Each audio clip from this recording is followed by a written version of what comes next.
Hi everyone. So I've been thinking about the language that we use in the studio. The sentences we say out loud or the ones we say quietly to ourselves. And I've been noticing certain phrases that come up again and again in my studio, in classes, in conversations with other artists. Things like, I'm stuck, or I've ruined it, or this is bad, or I don't know what I'm doing. And I started wondering, what does that language actually do to us? Let's just take one example, like I'm stuck. When you say that, for me, it sounds very final. It sounds like a wall. It sounds like there's nowhere to go. And I'm not saying it's wrong. I've said it, and I'm sure I'll say it again, but I want to be aware of it. What posture does that sentence put you in?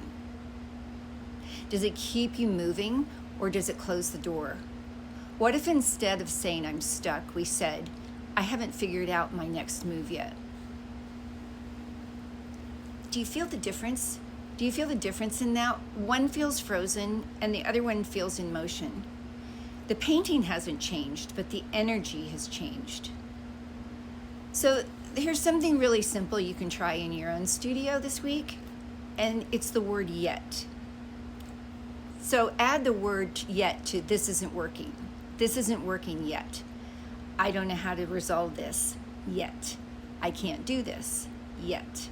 So for me, that one word keeps me in process.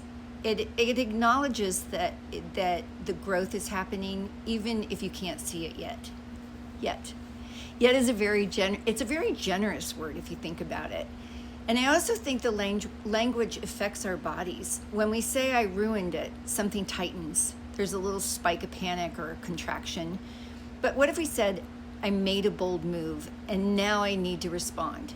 And now there's space. There's energy.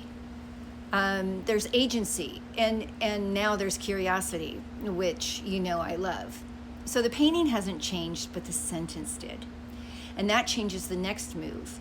Here's a few things to reframe the way you say it in the studio. Like instead of saying I'm stuck, I say I'm in pause. Or instead of saying this is bad, this is unresolved.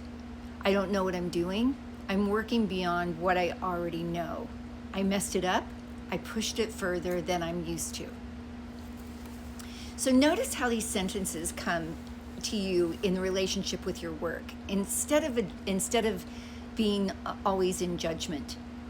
If the overworking doesn't come from the painting, I think it comes from the panic in the language. We try to fix something quickly because the sentence I'm using, feels urgent and final. But what if that work isn't broken? What if it's just unresolved? So here's something to try this week. Before you change the painting, change the sentence. Just notice what you're saying. Like, are your words closing the door or are they keeping it open? That awareness alone can shift everything. And if you notice a phrase that you say all the time in your studio, I'd love to hear it. Put it in the comments and let's reframe it. Because sometimes the block isn't the work, it's the story we're telling about the work. So thanks for listening, and I love talking about this stuff. So have a good day in the studio. Ciao.